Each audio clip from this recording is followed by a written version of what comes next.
is not that you might complete, not that you might, that it might complete you, but that you may share your completeness with another. You see, we get married because I want this person to do this for me. And one of the reasons we're having so much trouble today is we get married for many of the more wrong reasons.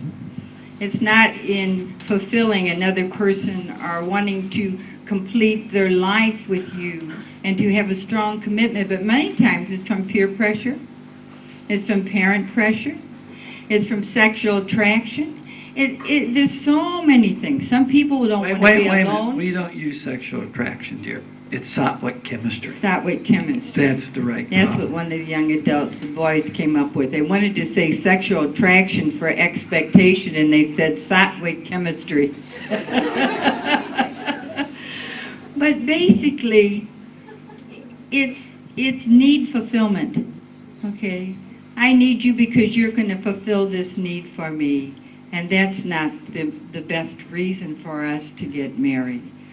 So young adults say to me, but Auntie, what do I do? What do I do while I'm waiting for this person? And I say, get rid of all your expectations. You know them, because if you got them, you're going to get in trouble. Okay, what's the next one? Life is a game, play it. We have all kinds of games. All kinds. Now this is what happens. When you get married, you're in the honeymoon stage and you're trying to please one another a lot. Then as time passes, you start playing these kind of games, male and female games, parent games, opposites games, and ego games. Now, Robert mentioned it to begin with, and there's two different kinds of opposite games. One is, you'll find that when you marry someone, your background can be opposite. For us, he was the youngest. I was the oldest. I went to a private school. He went to a public school. I had a deeply religious family. He didn't have a religious family. I liked to talk when we went to bed at night. He went straight to sleep. He had the idea of he likes math. I can't stand it. I mean, we could go on and on. I lived in the country. He lived in the city. I mean, everything. And when you watch it, it astounds you. He cuts a melon this way. I cut it that way. That sounds nonsensical, but I've been doing this for about since I was 31 years old. I've been doing nothing but working on marriage. He'll take an envelope and he'll lick it. I can't stand it. I go to the faucet and put water on it, okay? If I color code files, he'll put his coffee cup on top of it. You see? You do everything opposite. And so you're constantly rubbing each other's ego. You know, some of you say, well, but how do I live compatibly? It is difficult. It is very difficult. It takes so much communication. Not only communication, you have to understand what your program is. Go to the male and female. First of all, just to give you a brief run-through. These are what Swami says is the male image and the female image. And I went through this tonight, parenting a little bit. Now, these roles, of course, should be integrated. I should have male and female balanced energy in me and the men as well. But we've lost the females have lost a lot of identity because of the women's liberation movement and everything. But I can see the play, the drama. They were getting paid 58 cents an hour for the same job a man was getting paid $1 an hour for. So there was reason, but like everything, it goes to the extreme. Swami says the man is the provider. These are the gifts that a man can do easily. Those nurturing, sustain, life feeds, caregiver, devotion, love, spirituality, modesty, teacher, sacrifice, sacred. Those are gifts that the ladies do. The men have the rules, the justice, the law, the discipline, protection, wisdom, shelter, education. That man is responsible for what goes on outside the house, and he's responsible for teaching his children what goes outside the house. You know, for a man, somebody says, he's not happy when his son's born. He's happy when his son upholds the good name of his family. So the man is focused on outside the house. Women are focused on what goes on inside the house.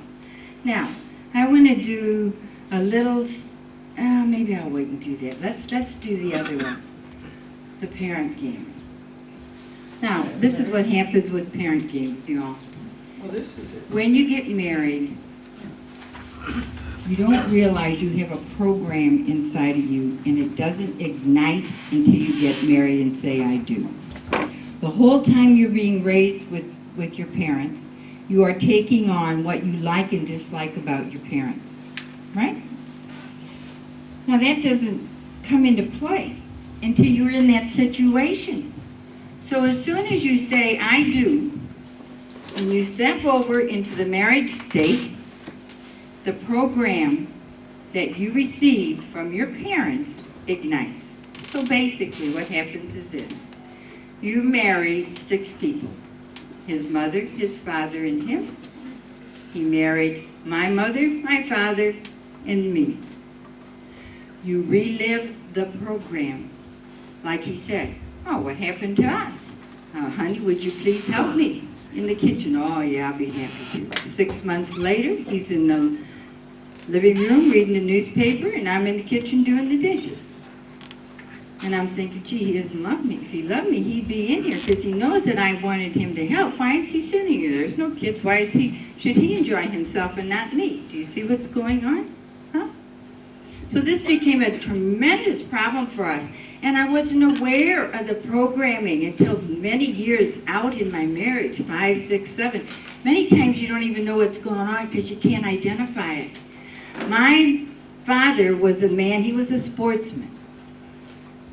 He had people that he did golfing with, he did tennis with, he did softball with. He was a real jock. He was excellent in sports. He was a good father, don't misunderstand me. He was a very good father. But my grandmother lived with us. And my mother and grandmother did everything together, which freed my father to go as he wished. And it put a barrier in the relationship of my mother and father. So I see my father going all the time, and guess what my mother would say? He doesn't love me. If he loved me, he wouldn't be leaving me all the time. First time he walks out the house with golf clubs slung over his shoulder. What do you think I thought? Do you see how the program plays? Huh? It's a recording, isn't it? Huh? It's a recording. So what do we do as spouses?